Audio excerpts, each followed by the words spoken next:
자, 반갑습니다, 여러분. 우리 성교학교 3강 성교적 교회에 대해서 공부를 하려고 우리가 모였습니다. 우리 이 시간 잠깐 기도하고 시작하겠습니다.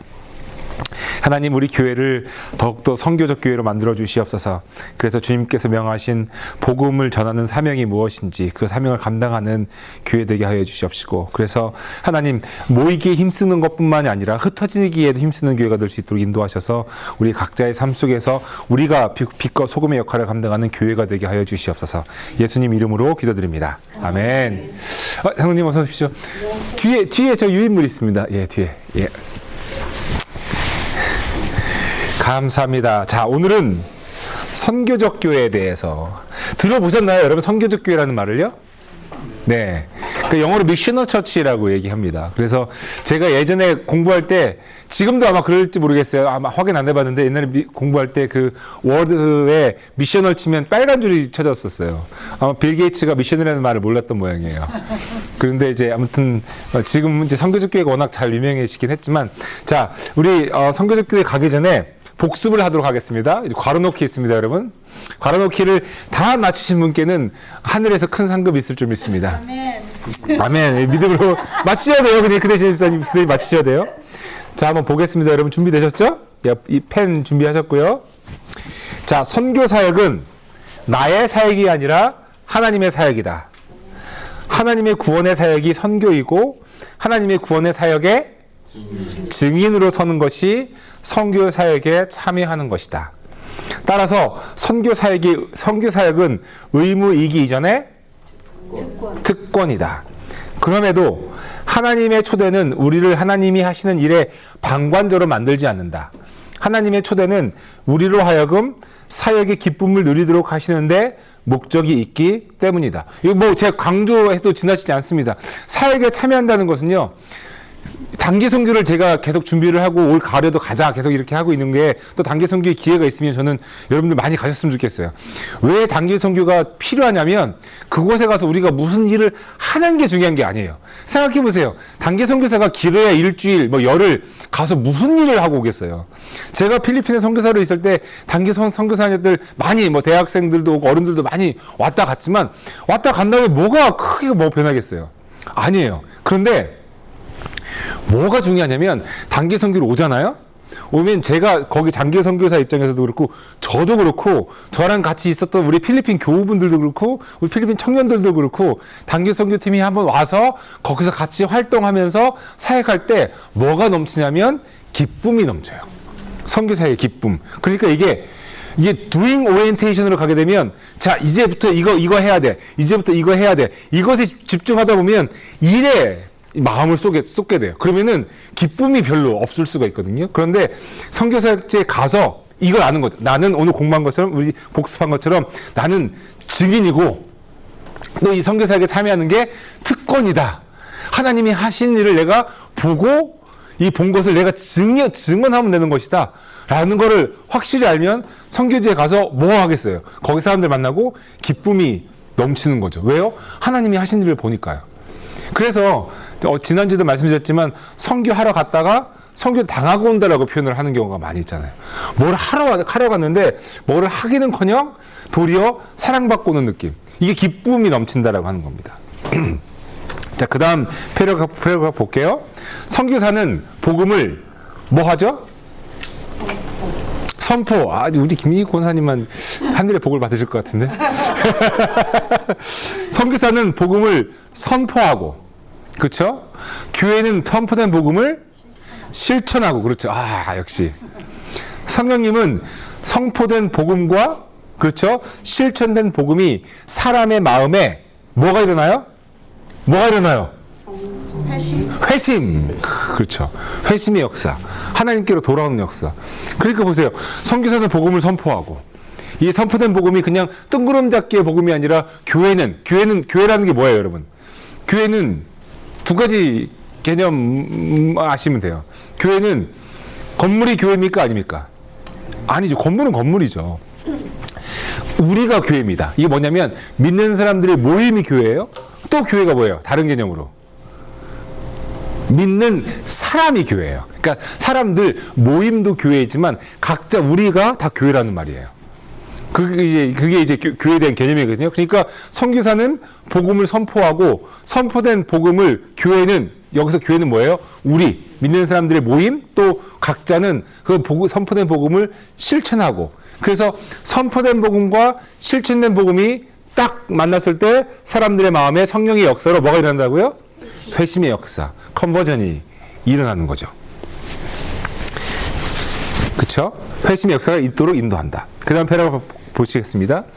예배를 위해 모이는 모임인 교회는 지역에서 일어난 지역적인 종교 활동이 아니라 우주적, 뭐라고 그랬죠? 지난주에? 성례전. 그렇죠. 성례전. 이게 성례전이라고 하는 게, 성찬식도 성례전이고요. 세례식도 성례전이고요. 카톨릭에서는 결혼식도 성례전이고요. 다 성례전이잖아요. 우주적 성례전이라고 하는 것은 하나님의 임재, 하나님의 은혜의 자리라고 하는 거예요. 그 교회를 위해 모이는 모임인 교회, 예배를 위해 모이는 교회는 지역에서 일어난, 그냥 맥클린에 있는 한인교회야. 이게 아니라 맥클린에서 드리는 이 예배가 우주적 성례전, 하나님의 임재가 임하는 곳. 이 예배가, 여러분, 이게 이제 네트워크의 개념인데요, 정말. 우리가 공교회를 밑싸움이야라고 고백하잖아요, 사도신경에서. 이 고백이 얼마나 중요하냐면, 이 공교회가 미국 내에 있는 교회만 이야기하는 게 아니에요. 지금 전 세계에서 드려지는 모든 교회가, 모든 예배가, 그 예배가 이루어지는 교회가 공교회라고 하는 우주적 성례전이죠. 다 연결되어 있습니다. 네트워크 막 이렇게 연결되어 있는 거예요. 우주적 성례전이며 모임을 통해 확인되는 구원의 수단인 것. 이 예배가 계속 구원에 확인되어지는 거죠. 구원을 받았다는 확인이 되어지는 거죠. 따라서 교회, 뭐는? 개척. 예. 교회 개척은 선교사에게 있어서 매우 중요한 사역이다. 이것을 우습게 여기면 안 돼요. 교회 많은데 뭘 또 교회를 개척해요? 물론 그렇게 볼 수 있죠. 아니, 교회가 무슨 컴피티션이 돼가지고 교회 옆에 바로 교회 있고, 그건 솔직히 아닐 수는 있죠. 다만 선교사에게 있어서의 교회 개척은 핵심 중에 하나예요. 그러니까 그 교회 개척이 십자가를 단 건물을 짓는 게 교회 개척이 아니라 믿는 사람들의 모임을 만드는 게 교회 개척이라고 본다면 그게 핵심이라고 하는 거죠. 그러니까 여러분 보세요. 바울 서신을 보면 사도 바울의 그 선교의 사역은 아주 간단했습니다. 고린도에 가서 한 2년 머물다가, 에베소에 가서 한 1년 반 머물다가, 빌립보에 가서 또 어디 머물다가, 또 마케도니아로 가려고 하다가 또 유럽 어디 가서 데살로니가 가서 머물다가, 어디 가서 머물다가. 근데 사도 바울이 가는 곳마다 뭐가 일어나요? 모임이 일어나요. 그러니까 이 모임이 일어난다는 건 뭐예요? 교회가 세워지는 거예요. 근데 오늘날처럼 줌도 없고 이메일도 없고 아무것도 없으니까 사도 바울이 뭘 쓰죠? 편지를 쓰죠. 니네 잘하고 있냐? 너 정말 예수 잘 믿고 있지? 내가 소식을 들었더니 너 이런 문제가 있었다면서 이건 이렇게 하면 어떨까? 이 편지를 쓴 게 오늘날에 우리에게 이제 성경이 되었죠. 바울 서신이 된 거죠. 신약 성서의 아주 중요한 부분을 차지하고 있잖아요. 선교의 역사예요. 교회 개척은 그래서 계속 이렇게 일어나는 겁니다. 일어납니다. 얼마나 참 감사한 일인지 몰라요. 자, 복음은 현세와 내세, 그러니까 이 사회와 구원이라고 하는 하나님 나라의 이중성을 이야기하고 있기 때문에 선교는 사회와 개인을 향한 하나님의 말씀에 선포하는 측면에서 사회 변혁을 위한 선교에도 관심을 가져야 할 필요가 있다. 여러분, 이게 선교사들이 받는 그 교육 중에 굉장히 중요한 교육이에요. 근데 이 교육을 못 받는 선교사들도 좀 있는 게 사실 현실이에요. 복음 사역을 예수님의 복음으로만 해서 개인 구원에 초점을 맞추게 될 경우에 양 날개를 잃어버리죠. 사실 복음은요, 두 날개입니다. 하나는 개인의 구원, personal salvation. 또 하나는 뭐예요? social gospel, 사회적 정의, 사회적 사랑. 그러니까 이쪽 사회적 어떤 실천이나 사회적 사랑을 무시한 채 그냥 개인의 구원만 강조하다 보면 몇 가지 나타나는 현상이 있어요. 그게 그 중에 하나가 뭐냐면, 개인의 구원만 계속 강조하다 보면 이제 이 사람들이 우리는 개인의 구원 받고 세상과는 동떨어지니까 세상으로부터 스스로를 단절시키죠.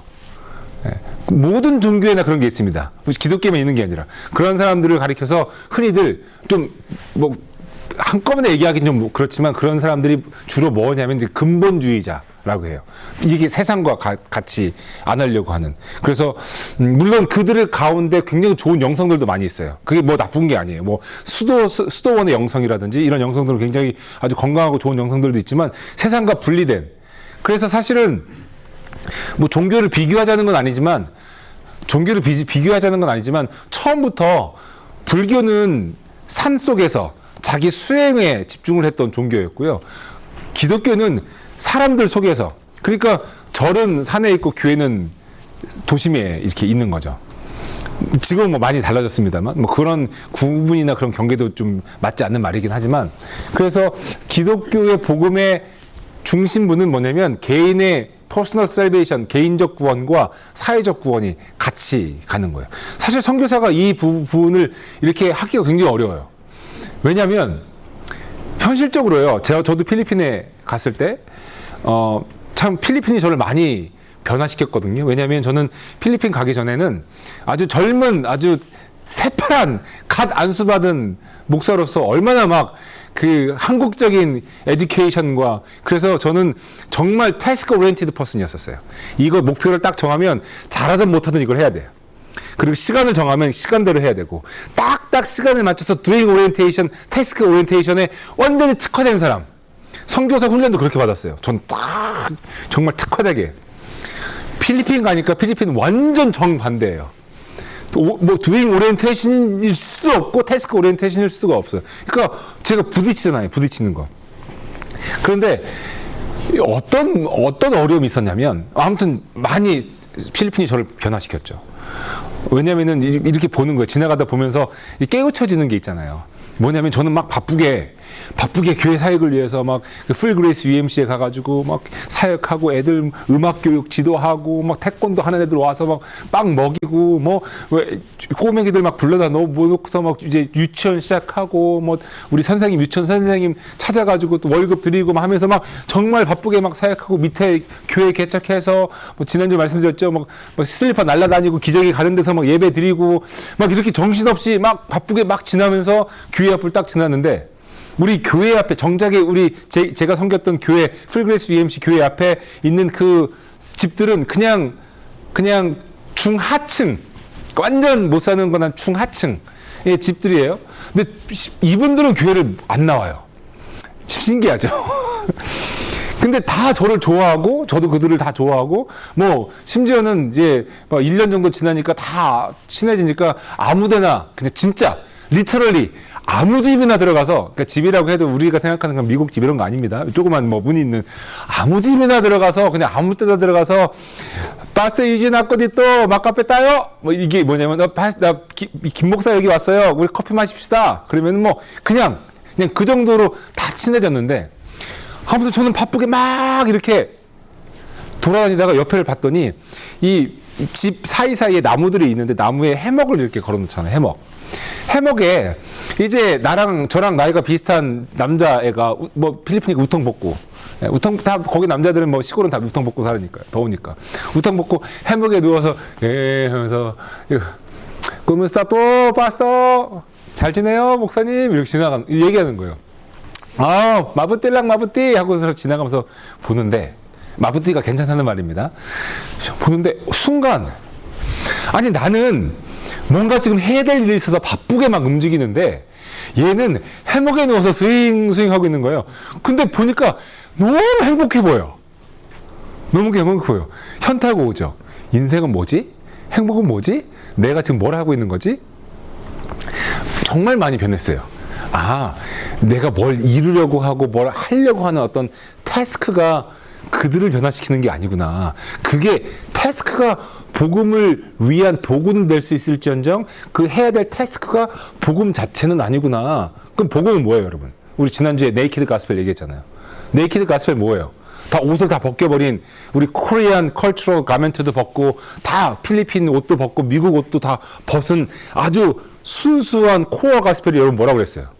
사랑. 결국은 저들을 변화시키고 저들에게 하나님의 구원이 임하는 거는 사랑이지, 무슨 뭘 태스크를 해서 그게 도구는 될 수 있을지언정 그게 얼티밋 골은 절대로 될 수 없는 거잖아요. 그러면서 제가 많이 변한 거예요. 태스크 오리엔티드를 할 필요가 없다. doing 오리엔티드 될 필요가 없다. 아니 그게 주님의 사랑을 전하는 베스트 옵션이라면 당연히 그렇게 해야 되겠지만 그게 주님의 사랑을 전하는 베스트 옵션이 아닐 수도 있다라고 하는 거죠. 그러면서 그 다음에 부딪히는 게 있습니다. 사회복음, 그러니까 사회적 변형, 소셜 가스펠. 분명히 그들의 구원을 위해서 복음의 말씀을 전하고 복음을 실천하는 건 알겠는데 사회적 구조로 볼 때 뭔가 이게 그것도 조심스럽죠. 저의 관점으로 볼 때, 그렇죠? 뭔가 부조리가 있어 보이는. 이건 뭐 필리핀만이 아니라 사실 옛날에 한국도 그런 것 같아요. 전 잘 모르겠지만 뭐 이런 말 들어보셨습니까? 필리핀은 제가 사랑하는 나라고 제가 섬겼던 나라니까 저는 아직도 필리핀을 정말 사랑해요. 마음이 빚이 많아서 그래요. 그 사람들한테 마음이 빚이 많고 정말 그분들이 저에게 베풀어줬던 그 기다림과 용서와 그 관용과 그게 너무나도 많아서 빚이 많아요. 필리핀에 대해서 나쁘게 얘기할 마음은 전혀 없고 전 필리핀 너무 좋아하는 나라입니다. 진짜. 근데 필리핀에 가면 이런 말이 있어요. 선교사님들이 하시는 말씀이 필리핀에서는 되는 것도 없고 안 되는 것도 없다. 무슨 말인지 몰랐어요. 정말 되는 것도 없고 안 되는 것도 없어요. 필리핀은 다 돼요. 근데 또 다 안 돼요. 이게 사회적 구조예요. 구조인데 뭐 신뢰를 들어서 이겁니다. 예를 들어서 되는 것도 없다. 돼야 되는 일인데 안 돼요. 왜 안 될까요? 뭐 때문에 뭐 돼야 되는데 안 될까요? 뭐 관계에 문제가 있는 거죠. 관계에 문제가 있는 거예요. 돼야 되는데 안 돼요. 근데 이거 어떤 일이 있어요. 근데 이건 안 될 일이에요. 근데 돼요. 왜 되죠? 관계가 좋으니까 돼요. 관계가 좋으니까 돼요. 근데 그 관계를 좋게 맺기 위한 방법이 뭐가 있을까요? 부조리가 들어가는 거죠. 거기에요. 금전이 들어가는 거고. 뭔가 그 제국주의의 식민지의 영향을 350년 이상을 받아왔던 나라이기 때문에 권위 있어 보여야 되고 이 권위가 무례하지 않은 권위로 다가가서 무례하지 않은 권위로 이 사람의 마음을 싹 뺐을 때 안 되는 게 없어요. 다 됩니다. 그게 없을 때는 될 것도 안 되고요. 이걸 어떻게 복음으로 바꿀까? 어떻게 복음으로 이거를 변혁시킬까? 근데 한 가지 예를 들어볼게요. 사회 정의라고 한 차원에서 이건 뭐 사회 정의는 아니지만 여러분들이 길을 가다가 미국이나 한국이나 이렇게 가는데 앞에 사람이 가고 있는데 주머니에서 100불짜리가 뚝 떨어졌어요. 이 사람 몰라요. 그럼 뒤에 가던 여러분들은 어떻게 합니까? 돈 떨어졌으니까 이걸 집어요, 안 집어요? 집어서 주든지 얘기할 거 아니에요. 착하신 거네요. 저 같으면 어떻게 할 것 같아요? 예? 근데 이제 여러분 이게요 뭐냐면요 우리는 그냥 사회적으로 또 같이 사는 세상에서 이 사람이 하다가 100불짜리를 떨어뜨렸어요. 그러면 미국에서 사실 100불 큰 돈이긴 하지만 없어도 살잖아요. 뭐 없다고 지금 당장 죽는 건 아니잖아요. 100불이요. 근데 100불이 떨어졌어요. 그럼 우리는 이거 내 거 아니니까 저기요 excuse me you dropped $100 하고 주고 뭐 그렇게 할 거 아니에요. 근데 컨텍스트가 그렇지 않은 컨텍스트. 예를 들어서 제가 가고 있는데 어딜 가고 있냐면 오늘 우리 식구들이 밥을 먹어야 돼요. 저녁에. 근데 먹을 게 없어요. 돈도 아무것도 없어요. 그러니까 내가 지금 어렵게 내 저 멀리 다른 동네 사는 친척 집에 돈을 빌리러 가는 거예요. 왜냐면 오늘 그 돈을 못 빌리면 우리 애들이 못 먹어요. 굶어. 그래서 돈을 빌리러 가는 그 마음이 어떻겠어요? 제 마음이. 힘들죠? 또 어떻게 말을 할까? 하고 막 그렇게 가는데 앞에 사람이 100불이 딱 떨어지네요? 뭐 필리핀 페소로 한 1000페소가 떨어졌다고 칩시다. 1000페소 딱 떨어지네요? 그러면 우리는 저기가 떨어졌어요 하시는 분들은 어떤 분들이에요? 오늘 먹을 게 있는 분들이에요. 오늘 먹을 게 있으니까 떨어졌습니다 하죠. 근데 오늘 먹을 게 없고 우리 애들도 굶어야 될 상황이라면 1000페소가 떨어진 거 1000페소라고 해봤자 그게 뭐 한 50불 정도 될까? 아니다. 1불에 50페소. 아무튼 그 정도 됩니다. 이거 1000페소 얼마 안 되는 돈이에요. 떨어졌어요. 떨어졌는데 그 사람이 그걸 보고 뭐라고 느끼겠어요? 필리핀에서. 카톨릭 국가입니다. 그렇죠. 하나님 감사합니다. 제가 우리 친척들한테 돈 빌리러 가는 거 어려운 마음이었는데 하나님 이렇게 또 저 사람을 통해서 공급해 주시네요. 감사합니다. 감사하다. 가서 음식 사고 먹어요. 뭐가 정의예요? 뭐가 사회적 정의라는 얘기예요? 예를 들어 또 이거 있습니다. 제가 필리핀에 1년에 한 번씩 강의를 하러 갔었어요. 팬데믹 전에요. 그럼 1월 달에 가서 이제 일주일 동안 인텐시브 강의하고 다시 미국으로 돌아올 때 이제 한국에 잠깐 들리는데 이제 떠나기 전날 이제 마닐라에 와서 호텔에서 하룻밤 자고 아침에 일어나서 호텔에서 이제 나이아 인터내셔널 에어포트 그 마닐라 공항을 갈 거 아니에요. 그럼 택시를 이제 부르죠. 그럼 마닐라 택시가 와요. 로컬 택시가 와요. 그럼 저는 필리핀에서 살았기 때문에 마닐라 지리도 제가 알기 때문에 어느 쪽이 공항인지 알잖아요. 길도 알고요. 웬만하면 큰 길은 뭐 세세한 골목까지는 모르지만 큰 길 아니까 타요. 타는데 택시기사가 반대로 가고 있어요. 반대로 가는 거 알면 어떻게 해야 돼요? 왜냐면 뭐 다른 나라고 위험할 수 있으니까 잡혀갈 수도 있고 뭐 걱정될 수도 있잖아요. 뭐 실제로 그런 일도 일어날 수 있고요. 그럼 타서 택시기사랑 뭐 이런저런 얘기하고 뭐 넌 아내가 몇 명이니 뭐 이런 것도 물어요. 1년 뭐 이런 얘기도 해요. 그러면서 아이들은 몇 명이니 몇 살이니 뭐 너는 어디에 사니 뭐 택시는 계속 반대로 가요. 미터는 계속 올라가고요. 어느 정도 가다가 돌아오겠죠. 공항 가야 되니까 반대로 가요. 그러면 어떻게 하시겠어요, 여러분요? 알고 있어요, 반대로 가는 거를. 잘못됐다고 지적해야죠. 빨리 가야 되니까, 그렇죠? 근데 저도 처음에 그랬어요. 선교사 가서 처음에 그랬어요. 야, 너 잘못됐어. 지적하는 거죠. 이쪽 길 아니야, 저쪽 길이야. 얘기를 했죠. 근데 지난번에 갔을 때는 그렇게 안 되더라고요. 그냥 가는 거예요. 가다가 한 10분쯤 가다가 시간 보니까 이제 돌아가면은 비행기 시간 딱 맞을 것 같아요. 얘기하는 거예요. 야, 저 디렉션 저쪽이야. 빨리 돌아가. 그럼 이렇게 당황해요. 나 돌리려고 그랬어. 그러니까 빨리 돌아서 빨리 가. 시간이 별로 없어. 오케이. 그거 탁 타가면서 얘기하죠. 걱정하지 마. 내가 너 팁 줄 거야. 근데 왜 그 사람은 그렇게 부정직하게 택시 운전을 할까요? 외국인한테.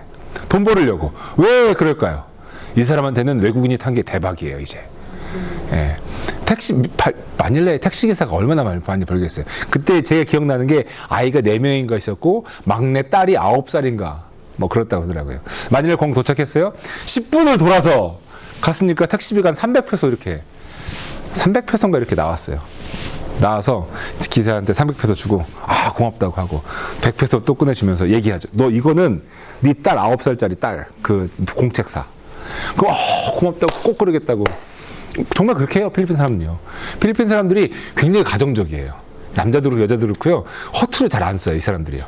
아니, 이 가정적일 수밖에 없는 게 좀 못 사는, 어렵게 사는 사람들이 많다 보니까 가정적일 수밖에 없어요. 내가 아빠로서 뭐가 좀 생기면 당연히, 집안이 좀 여유가 있으면 내가 그거 갖고 딴짓을 하겠지만 집안에 여유가 없으니까 뭐 그런 게 있으면 다 가정적으로 이렇게 써요. 그러면은 이 사람은 어떻게 해요? 갖고서 그 딸한테 쓰던지 자식한테 쓰겠죠. 그러면 도대체 뭐가 정의냐는 거예요. 이 마닐라 공항으로 똑바로 가는 게 정의예요? 아니면 좀 돌아서 가게끔 그냥 눈 감아주는 게 도대체 뭐냐는 거예요. 참 어렵죠. 그러니까 소셜 가스펠, 사회 변혁이라고 하는 것도 우리 관점으로 보면 안 돼요. 우리 관점으로 볼 때 실수가 있고 잘못이 있어요. 그것도요. 철저하게 거기 관점으로 봐야죠. 하지만 잘못된 건 잘못된 거예요. 그 모든 문화가 다 좋다고 하는 얘기는 아니에요. 그게 이제 cultural relativism이라고 얘기하는데요. 예를 들어서 이런 예가 있습니다. 1800년대 선교사님이 파푸아뉴기니를 선교사로 갔어요. 근데 파푸아뉴기니에 갔더니 거기는 아직도 그 카니발리즘, 그 사람을 먹는 그 문화가 그 부족에게 있는 거예요. 그리고 인신공양, 뭐 산에다가 애 잡아서 제물로 바치는 뭐 그런 문화가 있는. 그러면 every culture is fine 이렇게 할 수가 없죠. 그거를 묵과할 수는 없잖아요. 그러니까 선교사가 목숨을 걸고 그걸 변화시키는 거죠. 그것 때문에 죽은 선교사들이 한둘이에요. 잡아먹힌 선교사도 한둘이고요. 예, 아프리카도 마찬가지였고 이제 파푸아뉴기니 같은 나라도 그랬고요. 그런데 이제 이거는 정말 하나님 보시기에 맞지 않는 거라고 한다면 이거는 뭐 이제 그렇게 그런 문화들 계속 있어 왔죠. 사실은요. 아무튼 그렇습니다. 그래서 퍼스널 가스펠과 소셜 가스펠의 이 밸런스가 사실은 굉장히 좀 어려워요.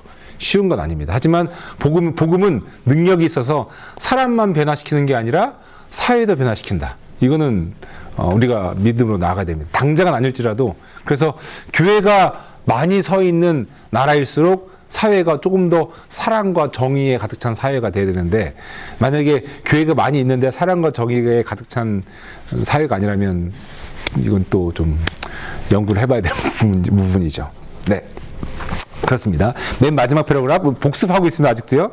탈복음화가 되어가고 있는 도심화의 현실에서, 탈복음화라고 하는 것은 복음이 점점점 빛을 잃어가고 힘을 잃어가는 그런 상황입니다. 그런 상황에서 우리는 뭐예요? 과거가 탈복음화니까 또 뭐가 있겠어요? 재복음화. 예. 제가 만든 용어예요. 제가 논문 쓸 때도 만든 용어인데, remissionization, 재선교화, 아니면 뭐 제가 그렇게 썼어요. remissionization. 그 remissionation을 쓰니까 이제 미국 교수들이 와서 묻죠. 너 이 용어의 뜻이 뭐야? 용어 뜻 설명해줘. 뭐 이런 거. 이 영어라고 하는 단어가, 영어라고 하는 이 언어가 굉장히 재밌잖아요. 왜냐하면 한국말은 한자의 영향이 많이 있기 때문에 좀 정형화된 어떤 그런 글자들이 많이 있는데, 말들이 많이 있는데, 영어도 물론 그렇지만 영어는 리크리에이티브가 가능한 언어이기 때문에 그래서 막 만들죠. 공부하다 보면. 그러니까 리미셔나이제이션 하니까 이제 교수님들 와가지고 이게 무슨 뜻이냐고 설명하라고. 설명을 해서 이해가 되면 이제 논문에 써도 되는 거예요. 그러면서 리미셔나이제이션 쓰고 이제 각 주에 제가 뜻을 알죠. 이거 내가 한 말인데 이렇다.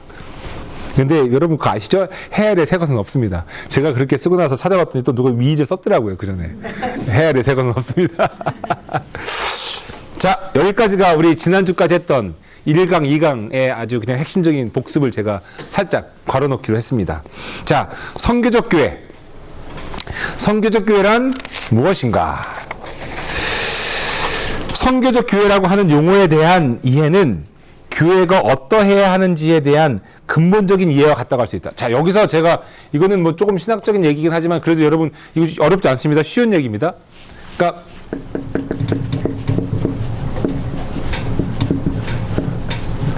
선교적 교회라고 하는 것에 있어서 그 강조가 어디에 있어요? 강조가 선교회에 있습니까? 교회에 있습니까?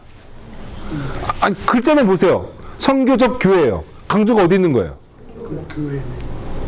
다시 우리 다 함께 이게 동의되는 마음으로 한번 해봅시다. 그냥 글자대로 보는 거예요. 이게 우리가 지금 선교 학교라고 해서 선교에 너무 집중하지 마시고요. 글자만 보세요. 선교적 교회예요. 그럼 뭘 강조하고 있는 거예요? 네. 저 C 학점 뭐 D 학점 뭐 이런 건가요? 그렇죠. 교회죠, 교회. 그러니까 선교적 교회죠. 교회적 선교가 아니에요. 선교적 교회예요. 그러니까 뭘 강조하고 있어요? 교회를 강조하고 있죠. 절대로 적을 강조하지 않습니다. 선교, 교회를 강조하는 겁니다. 그럼 이 말은 뭐냐면, 여기서 뭐 신학적인 용어로 썼지만, 교회론. 교회론이라고 하는 말이 복잡하지 않아요. 교회론이라고 하는 것은 교회는 무엇인가? 이 말이에요. 예. 교회론에 관련된 얘기예요. 선교적 교회에 있어서 교회론에 관련된 얘기예요. 이거를 갖고 제가 공부할 때, 이제 참 미국 학교는 그렇잖아요, 여러분. 미국 학교는 학생이건 교수건 간에 자유롭게 자기 생각을 얘기하고 막 디베이트하고 막 그러다가 디스어그리 해도 괜찮고 그러다가 어그리 하면 좋고. 근데 제가 이제 이 교회론적인 거를 갖고 어떻게 하다 그랬는지 모르겠지만 그 예배학 교수님, 그러니까 예배학 교수님은 사실 저의 전공하고 무관한데 뭐 때문인지 아무튼 만나서 이런저런 얘기하다가 교회론에 대해서 얘기하는데 저의 교회론의 강조는 선교에 있죠. 그쵸? 교회의 존재 목적은 선교다. 뭐 이렇게 아주 극단적으로 표현하자면 막 이렇게 얘기하는데 그 예배학 교수님은 어떻게 했어요? 아니야! 교회의 근본적 목적은 예배지! 막 이렇게 얘기를 서로 막 디베이트 되면서 얘기하면 너무너무 재밌었어요. 그런 시간들이요. 교회는 무엇이어야 되는가? 교회는 무엇인가? 여러분, 교회가 뭡니까? 아까도 말씀드렸지만 교회는 우리 믿는 사람들의 모임이 교회이고 또 믿는 사람들 각자가 교회라고 우리가 말씀드렸잖아요. 근데 교회가 어떻게 시작됐어요, 여러분? 교회 시작이 뭐죠, 여러분? 우리 내일 설교 때 제가 내일 설교 본문에 그걸 쓸 건데요. 사실은 내일 말고 그 다음 주가 성령 강림 주일이에요. 근데 그 다음 주에 제가 설교를 안 하기로 했어요. 우리 부목사님 중에 한 분이 하고 저는 이제 영어 예배도 내려가고 좀 이렇게 하려고 매주마다 설교를 준비하다 보면 좀 지쳐요. 그래서 가끔 석 달에 한번 좀 이렇게 한 주를 제가 부목사님께 기회를 드리고 그때 저는 뭐 어린이 예배를 내려가든지 뭐 영어 예배를 내려가든지 이렇게 하는 게 저는 좋겠더라고요. 그래서 아무튼 다음 주가 성령 강림 주일인데 성령 강림 주일 때 제가 설교를 이제 안 하니까 성령 강림 주일 그 본문을 당겨서 내일 이제 그 본문을 써요. 여러분, 교회 시작이 언제입니까? 물론 구약 시대 때 성전 뭐 이것도 있지만 본격적인 예수님 오신 이후에 교회 시작이 언제예요? 펜타코스트. 사도행전 2장 1절부터 성령이 임하셔가지고. 그러면 보세요. 분명히 이 예수님의 제자들이 마가의 다락방에 모여가지고 기도를 해요. 왜냐면 약속을 기다리는 거죠. 어떤 약속이요? 성령을 주시겠다는 약속을 기다리는 거예요. 그 기도를 하면서 할 때 이 새벽에 밤새도록 기도하고 나서 성령이 그들에게 막 임해요. 그렇죠? 임해서 어떤 일이 벌어지죠? 방언을 막 하게 되고 그러면서 이 사람들이 나가서 복음을 막 전하게 되면서 그날 보면은 베드로의 설교로 3,000명이 돌아오는 막 일이 일어나요. 여러분, 교회의 시작은 뭡니까? 교회의 시작은 복음을 전하는 거예요. 복음을 전하는 거. 그러니까 선교적 교회라고 하는 것은 전혀 새로운 뜻이 아니에요. 다만 그전에는 이런 표현을 안 썼을 뿐이지 교회는 원래 선교적인 게 맞는 거죠. 그렇게 시작을 했고요. 그렇게 시작을. 물론 그 후에 목적은 그 예배학 교수님처럼 그 목적은 선교만 있지 않다. 예배도 목적이다. 물론 그렇죠. 하지만 시작은 뭡니까? 선교적 교회예요. 자, 그러면 선교적 교회라는 말이 뭐예요? 시작으로 돌아가 보자. 원래 교회의 원래 모습으로 돌아가 보자라고 하는 건 아니겠어요? 원래의 교회 모습. 여러분, 원래 교회의 모습이 뭡니까? 성령을 받고 복음을 전하는 거예요.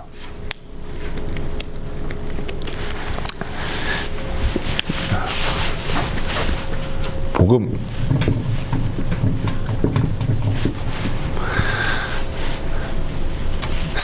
복음을 전한다는 게 무슨 뜻일까라고 이제 의문이 들었던 분들 계시죠? 손 한번 들어보세요. 복음을 전한다 무슨 뜻인지 의문이 들었다. 뭐 저만 들었나? 아우, 박상식 권사님, 예, 드셨습니다. 손 드셨습니다. 이거 뭐 잡으려고 드신 것 같은데? 여러분, 복음을 전한다는 게 뭐예요? 기쁜 소식을. 그죠. 기쁜 소식을 전하는데 그게 뭐냐는 거예요. 내용이 뭐예요, 내용이? 말씀? 예수님? 전도? 그 전도인데 내용이 뭐예요, 내용? 예수 그리스도. 어렵지 않아요. 저는 여러분들께 어려운 거 질문하지 않습니다. 귀에서 질문할 때 쉬운 것만 질문합니다. 주일학교생들은 다 잘 맞추더라고요. 복음의 내용이 뭡니까? 다시요? 예수 그리스도를 전하는 건데, 그렇죠? 그럼 예수 그리스도를 전하는 뭘 전해요? 예수님에 대해서 뭘 전해요? 우리 사랑하심, 구원. 자, 구체적으로 한번 보세요. 이 질문에 답을 하기 위해서 아주 쉽습니다. 성경에서 사도들은 뭘 전했나를 보면 돼요. 그게 내용이잖아요. 복음의 내용이잖아요. 베드로가 뭘 전했으며 사도 바울이 뭘 전했으며 뭘 전했는가. 간단합니다. 예수를 전했어요. 근데 예수가 누구라는 거예요? 구세주라는 거는 전했잖아요. 그 구세주라고 하는 그 메시지를 어떻게 증거해요? 뭐를 통해서? 예수님 어떤 사건을 통해서 증거해요? 죽음과 부활. 거기서 중요한 포인트가 죽음입니까? 부활입니까? 부활이죠. 그 부활을 뭘로 전해요? 지식으로 전합니까? 체험으로 전합니까? 사도 바울과 베드로 생각해 보세요. 뭘로 전해요? 체험으로 전하는 거예요. 쉽죠? 예, 어렵지 않습니다. 베드로를 비롯한 사도들이 전한 복음, 사도 바울이 전한 복음. 그러니까 사도 바울은 기회만 되면 사람들 앞에서 뭘 얘기하냐면 내가 다메섹으로 가는 도중에 나를 만나주신 그리스도 예수를 전하는 거예요. 베드로가 뭘 전해요? 고넬료의 집에 가서도 그렇고요. 여기 뭐 사도행전 2장에서도 그렇고 뭘 전해요? 너희가 죽인 예수가 죽였다는 게 포인트가 아니에요. 아무튼 죽었다는 게 포인트가 아니에요. 예수가 뭐 했다고요? 부활하셔서 살아나셔서. 그리고 뭐예요? 우리가 그것에 뭐라고요? 증인이다. 이거 진짜야. 이거 믿어. 저는 이제 음식을 좋아하니까. 전 맛있는 거 먹는 거 좋아해요. 우리 김호대 목사님도 맛있는 거 먹는 거 좋아하시더라고요. 근데 저보다 조금 음식을 가리는 것 같아요. 제가 보니까. 조금 음식을 가려요. 선교사는 잘 안 될 것 같아요. 그래서 음식을 좀 가려요. 음식을 다 잘 먹어야 되는데. 근데 예를 들어서 어떤 음식을 먹었어요. 너무 맛있는 거예요. 어떻게 이렇게 맛있을 수가 있지? 그렇게 달지도 않으면서 고소하면서 입안에 풍기는 그 풍미는 너무 맛있는데 아무리 제가 이 맛있는 처음 먹는 음식의 맛을 여러분 한 번도 안 드셔보셨어요? 그 맛을 아무리 전한다고 두리안 드셔보신 분? 두리안. 네. 많이 드셔봤네. 두리안을 필리핀에서 드셔보신 분? 없죠? 예. 그럼 필리핀에서 먹는 두리안의 맛을 제가 말씀드릴게요. 필리핀에서 먹는 두리안의 맛은요, 와, 그 풍미가 입안 가득히 퍼지면서 이게 약간 구수하면서 약간 시골적인 화장실 냄새가 나는 것 같지만 그게 순간적으로 단맛으로 변하면서 근데 그 단맛이 과하지 않게 딱 느껴지는 순간에 그 과즙이 녹으면서 꿀꺽 넘어가요. 자, 이 말을 다 이해하시는 분 손 들어보세요. 이해하세요? 이해는 하죠. 드셔보셨으니까 이해하죠. 두리안 안 드셔보신 분들 중에 이 말 이해하시는 분 계세요? 근데 직접 맡아보면 와, 화장실 냄새가 정말 끝내줍니다. 이게 잘 익은 두리안일수록. 여러분 두리안 여기서 뭐 롯데가 같은 데서 파는데 그런 건 뭐 사실은 뭐 저희는 안 사 먹어요. 뭐 아무리 싸도. 근데 두리안을 고를 때는 뭐 필리핀이나 열대지방 가서 두리안 고를 때는 이미 크랙이 나 있는 거 고르셔야 돼요. 크랙이 나 있는 거. 크랙이 나 있는 게 잘 익은 거예요. 크랙이 좀 안 나 있는 건 좀 더 해야 되고요. 근데 크랙이 나 있는 거는 그 대신 잘 익은 대신에 냄새가 심하죠. 그러니까 호텔 같은 데 밖에 써붙여 놓잖아요. 필리핀도 좋은 호텔들은 밖에 써붙여 놔요. 두리안 못 갖고 들어오게. 왜냐면 두리안을 갖고 들어가면 그 라비에 다 이제 누가 가운데 똥 싼 것 같아요. 그 냄새가 쫙 이렇게. 제가 왜 이 말씀을 드리냐면 사도들이 그 복음을 전하는 복음 전도자들이 뭘 전하냐면 예수 그리스도를 전하는데 예수 그리스도를 전하는 것 중에 핵심이 뭐냐면 예수 그리스도가 구세주이고 죽었다가 살아났다라고 하는 부활의 핵심을 전하고 누구든 그를 믿는 자는 예수님이 부활하는 것처럼 우리도 부활하여서 하나님 나라에서 영원히 살 것이다라고 하는 걸 전하는데 그 전하는 방법이 지식으로 전하는 것이 아니라 체험으로 전하는 거예요. 그렇죠? 그러니까 제가 아무리 여러분들에게 두리안이 이렇습니다라고 설명을 드려도 가장 좋은 건 뭐예요? 두리안을 갖고 와서 드셔봐. 너무 맛있어요. 이거 입에 넣으면 냄새는 지금 지독할 수 있겠지만 입에 넣어서 한 번 딱 깨무는 순간 이 입안에 퍼지는 그 향이 너무 특별하면서 좋아요. 꼭 드셔보세요. 그래서 먹게 해야 아까 박사님도 손 드셨지만 제가 드린 말씀이 뭔지 아는 거예요. 뭔지 아는 거예요. 복음을 전한다고 하는 것은요, 인비테이션이잖아요. 어떤 거에 대한 인비테이션이에요? 예수님의 부활을 직접 경험할 수 있는 인비테이션. 와, 이거는. 근데 이게 이제 사실은 교회가 해야 될 일이라고 하는 거죠. 교회의 시작 자체가 이제 그거였으니까요. 자, 계속 보겠습니다. 선교적 교회는 용어로서는 최근에 나온 말이지만 이미 교회사에 있어서 교회의 모습은 선교적이었다고 할 수 있다. 제가 말씀드린 거예요. 처음 시작부터 선교적입니다. 페이지 두 번째 페이지입니다. 선교적 교회를 선교 중심적 교회라고 보는 견해들도 있지만, 그러니까 미션 오리엔티드 처치라고 보는 견해들도 있지만, 우리가 하고 있는 선교의 개념만으로 교회를 보는 것이 아니고 교회 자체가 선교해야 한다고 하는 근본적인 교회론에 더 가깝다고 보는 것이 옳다. 마찬가지입니다. 이게 무슨 말이에요? 선교적 교회를 타스크 오리엔티드한 퍼스펙티브로 보면 안 된다는 얘기예요. 선교적 교회라고 하는 것은 being이에요. being. doing이 아니라 이미 우리 교회는 선교적이라고 하는 DNA, 교회 자체가 선교라고 하는 근본적인 교회론에 가까운 얘기라고 하는 거예요. 그러니까 이미 선교적 교회라고 하는 것은 이미 없는 이론이 아니라 우리 교회가 처음부터 선교적 교회이라고 하는 거예요. 교회 자체가 선교이기 때문에. 즉 교회론, 교회가 무엇인가에 관한 이야기인 것이다. 즉 교회가 선교, the church is mission인지 교회가 선교를 사명으로, 죄송합니다. 가명이 아닙니다. 오타가 있네요. 교회가 선교를 사명으로 가지고 있는 것인지를 구분해야 하는데, 그러니까 첫 번째는 뭐죠? The church is mission이고 두 번째는 church has mission이잖아요. 후자는 교회의 역할을, 전자는 교회의 정체성을 말하고 있죠. 교회의 정체성, 여러분 역할이 중요합니까? 정체성이 중요합니까? 뭐가 우선이죠? 정체성이 우선이죠. 정체성이 있으니까 거기에 따른 역할이 있는 거지, 역할이 있으면서 정체성이 아니죠. 그러니까 여기서 보는 것처럼 후자는 교회 역할을, 전자는 교회 정체성을 말하고 있다. 교회의 역할로서의 선교적 교회이기보다는 교회론 쪽 관점에서 교회의 정체성을 두고 선교적 교회를 이해하는 것이 필요하다. 교회가 선교이다라고 하는 것을 이해하는 게 필요하다라고 하는 거예요. 즉 선교적 교회는 교회의 본질에 관한 이야기다. 교회의 역할이나 선교를 위한 교회의 방법론적인 이야기를 뛰어넘어서 잊혀진 교회론의 본질을 선교적 관점에서 회복하고자 하는 것이 선교적 교회인 것이다. 자, 질문 1. 이건 여러분들이 한번 해보는 거예요. 선교적 교회에 대한 정의를 한번 만들어보자. 뭐라고 할 수 있겠습니까, 여러분?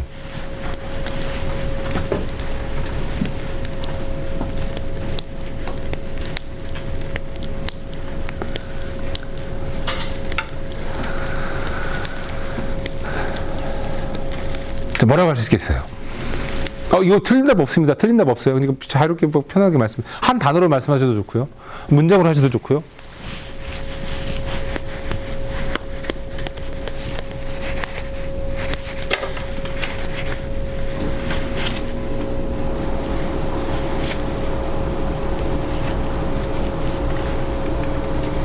너무 어렵나? 너무 신학교적으로 했나? 안 하려고 그랬는데? 그렇게 안 하려고 했는데. 선교가 모든 사역에 스며 있는. 사역에 스며 있는. 사역의 이유. 그럴 수도 있죠. 좋습니다. 베이스. 또요. 교회다운 교회. 교회다운 교회. 예. 예.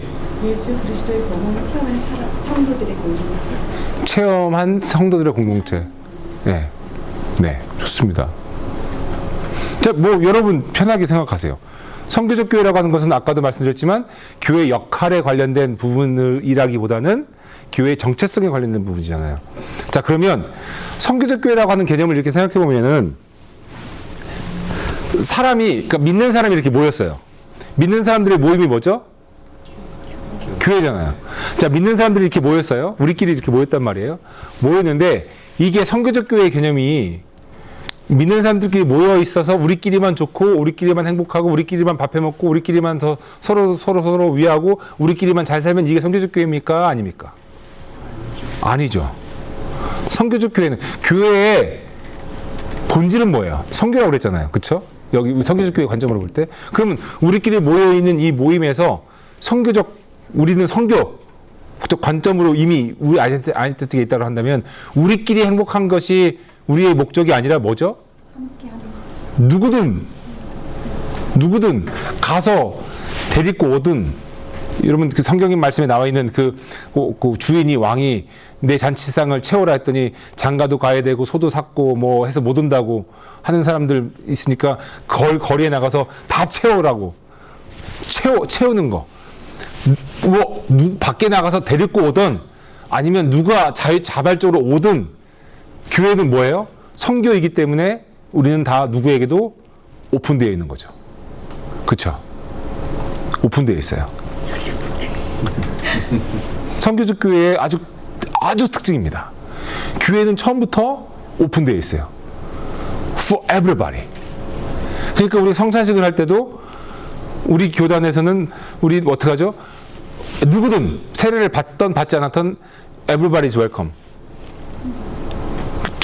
처음에 우리 처음 오신 분들은 성찬식 할 때 나가도 되나 안 나가도 되나, 나가지 말아야 되나 이렇게 고민하시는 분들도 계시죠. 이게 왜 그러냐면 교회의 본질 때문에 그런 거예요. 교회는 선교적 교회예요. 이미 성교적 교회라고 하는 말은 오픈되어 있다는 뜻이에요. 뭐를 위해서? 복음을 위해서. 예수 그리스도의 부활의 메시지를 위해서 오픈되어 있는 것이 성교적 교회죠. 오픈되어 있는 것뿐만이 아니라 우리가 오픈되어서 또 나가는 거죠. 이게 이제 교회에 대한 개념, 모이는 교회, 흩어지는 교회에 대한 개념인데 뭐 이거는 너무 교회론 쪽으로 가게 되면 재미가 없어요. 그러니까 그거는 뭐 다음에 기회가 있으면 또 해보도록 하겠습니다. 자, 성교적 교회 출현. 이건 그냥 여러분 아시면 좋습니다. 재밌는 얘기인데 성교지에 대한 개념의 변화가 성교적 교회라고 하는 용어를 출현시켰다고 보는 것이 타당하다. 예전에는 성교지에 대한 이해가 한 방향이었다. 예를 들어 아프리카나 아시아, 남미 등을 성교지로 삼았던 것이다. 그러나 성교지에 대한 인식이 특정 지역만을 의미하지 않게 되면서 모든 곳이 성교지라고 하는 개념이 생겼다. 성교적 교회의 용어를 처음 사용하기 시작한 영국의 선교학자 레슬리 뉴비긴은 스코틀랜드 장로교단으로 파송되어 인도 선교사로 40년을 사역하였다.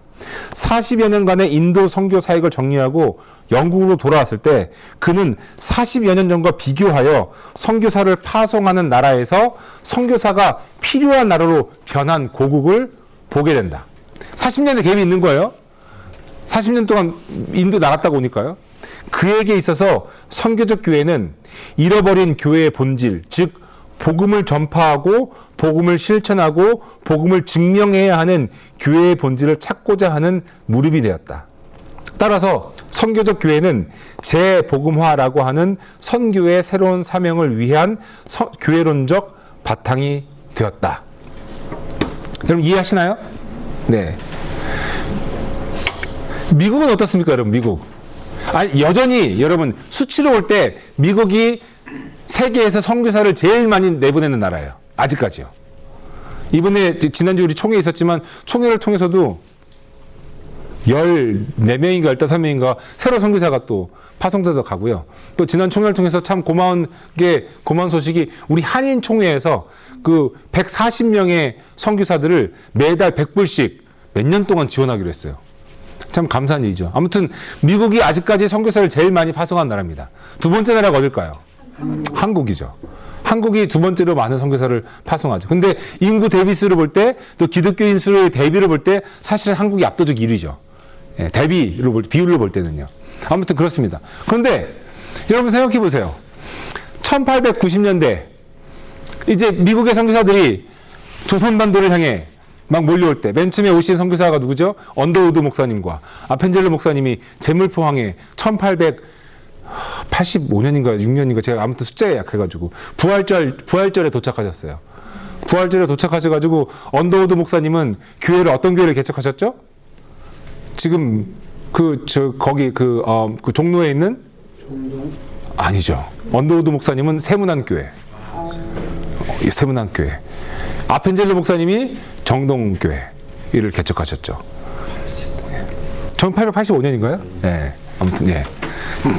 도착하죠. 이 두 교단이, 감리교와 장로교 교단이 한국에 도착해서 이제 세문안교회와 그 다음에 여러분 세문안교 교회 가서 예배 들어보신 적 있으신가요? 저는 예전에 세문안교회 두 번인가 가서 제가 왜냐면 감신이 충정로에 그쪽에 있으니까 뭐 가깝거든요. 뭐 지하철 막 2정거장이면 이제 오기 때문에 한 정거장인가?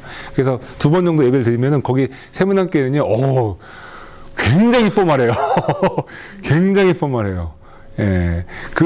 우리 교회도 그렇게 하지 않습니까? 성가대 뒤에 있고, 목사님 있고, 그래서 입장할 때, 거기는 진짜 사람 소리 하나 안 나요.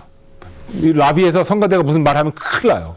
난리가 납니다. 목사님 막 엄청 무섭고 그런 것 같아요. 근데 이 세문안교회 예배의 마지막 찬송이 세문안교회에서 만든 찬송가예요. 근데 그 찬송가의 가사 내용에 이런 게 있어요. 뭐 언더우드 목사님에 의해서 시작된 우리나라 최초의 교회로서 뭐 이런 가사가 좀 이렇게 있어요. 뭐 정확한 가사가 제가 기억 안 나는데 그거 보면서 참 특이하다 이렇게 생각이 들긴 했었어요. 뭐 자부심이겠죠. 한국 최초의 언더우드 목사님이 세우신 교회니까.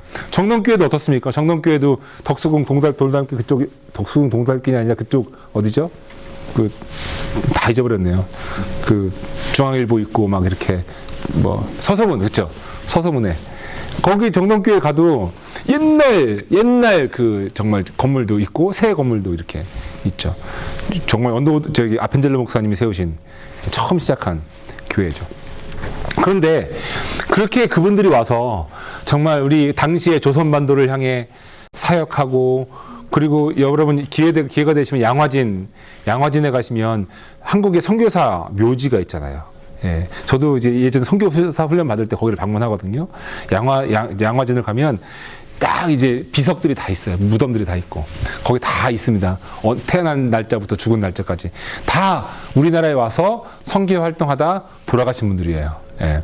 아펜젤로 목사님 어떻게 돌아가셨는지 여러분 아시죠? 그 남해에서 배 타고 어느 섬 가시다가 배가 이제 침몰돼가지고 수장되셨죠. 돌아가셨죠. 배에서 물에 빠져서 돌아가시고. 아무튼 뭐 얼마나 많은 정말 순교의 역사가 사실 한국 기독교 역사에 있습니까? 감사한 일이죠. 복음의 빚을 졌어요, 사실요, 우리는요. 그런데 100년 후에 생각해 보세요. 100년, 110년, 120년 후 오늘 생각해 보세요. 아마 오늘 미국은 선교지인가 선교지가 아닌가? 어떻게 생각하십니까? 선교 맵이라고 있는 게 있습니다. 선교에 관련된 그 세계 지도가 있는데요. 색깔별로 표시한 게 있어요. 빨간색이 기독교인이 2% 미만인 나라가 빨간색으로 표시돼요. 지역별로 표시됩니다. 미국에도 2% 미만인 빨간색 지역 표시가 있어요. 뉴욕입니다. 뉴욕에 보면 거기 지도에 이 빨간색으로 표시되어 있어요.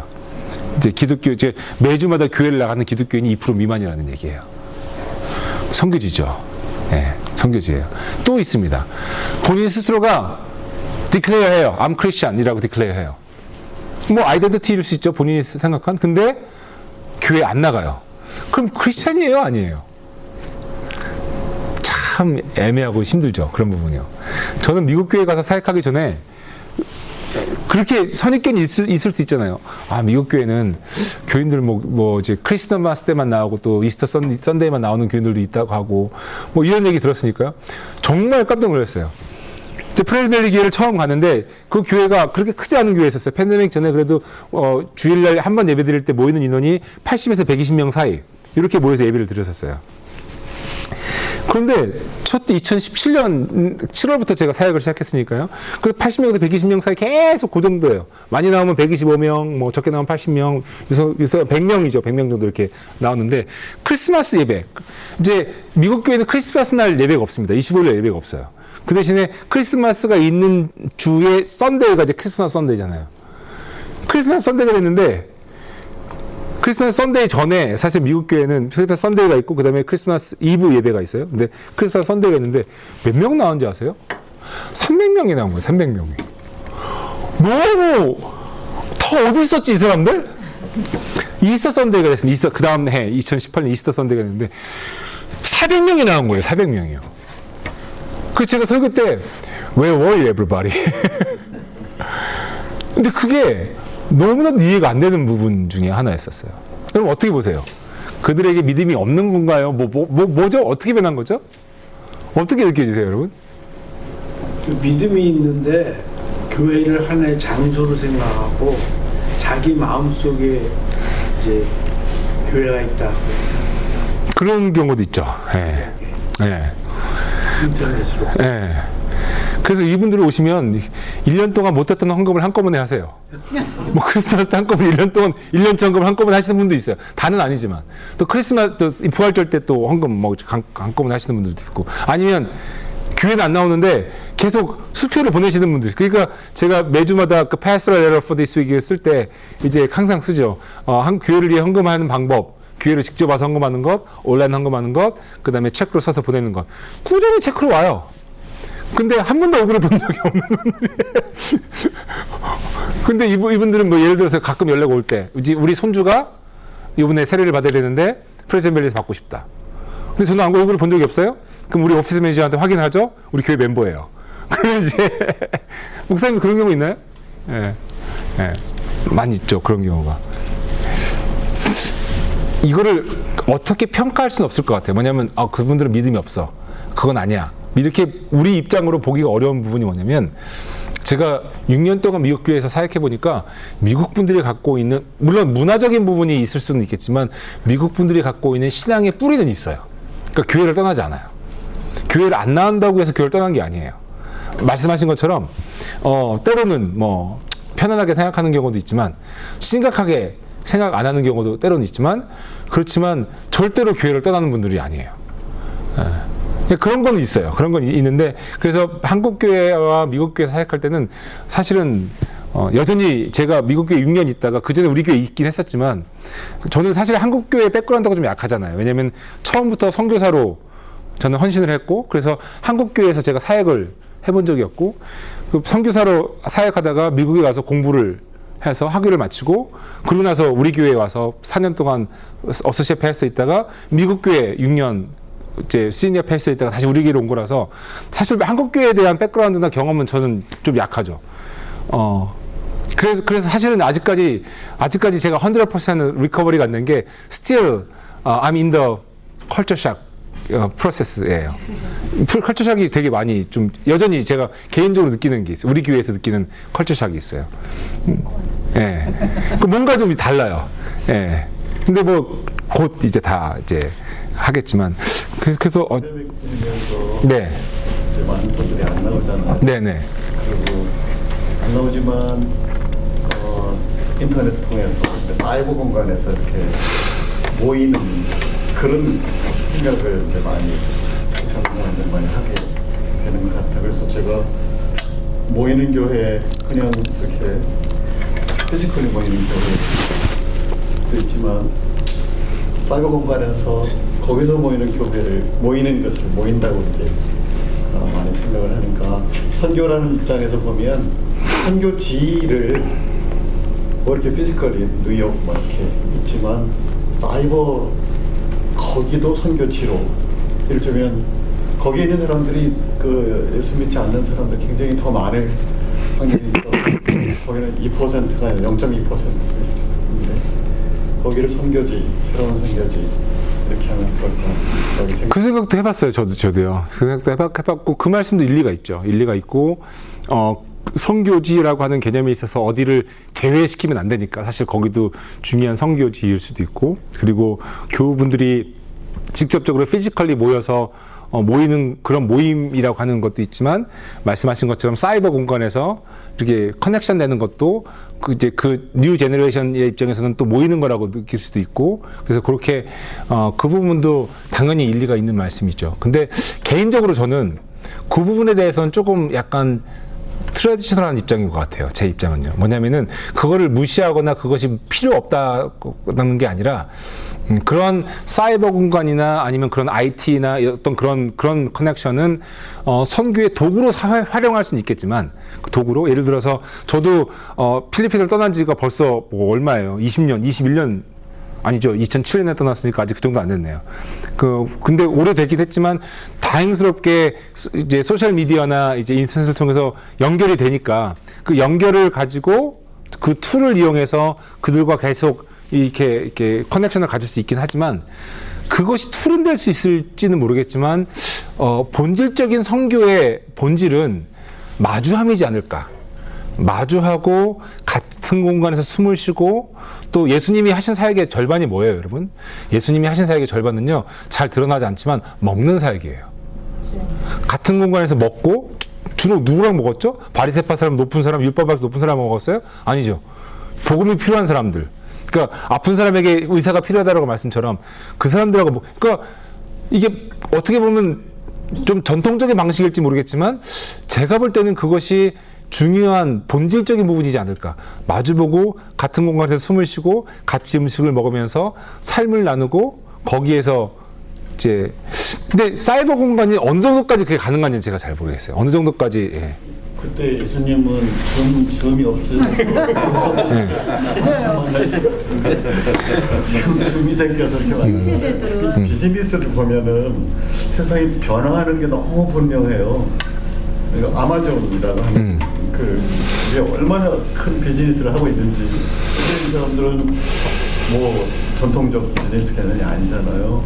그 사이버 공간에서 어쨌든 그런 비즈니스 툴을 만들고 많은 사람들이 거기에 들어와서 비즈니스를 하는 그 세상이 그렇게 변해가니까 그 변화하는 세상 속에 과연 그 선교는 어떻게 변화해야 될 것인가. 본질 아마 어쩌면 이렇게 피지컬이 만나는 것이 본질이라고 생각할 수도 있지만 어쩌면 그것이 본질이 아닐 수도 있겠다라는 생각. 뭐 사실 본질은 복음이니까요. 예.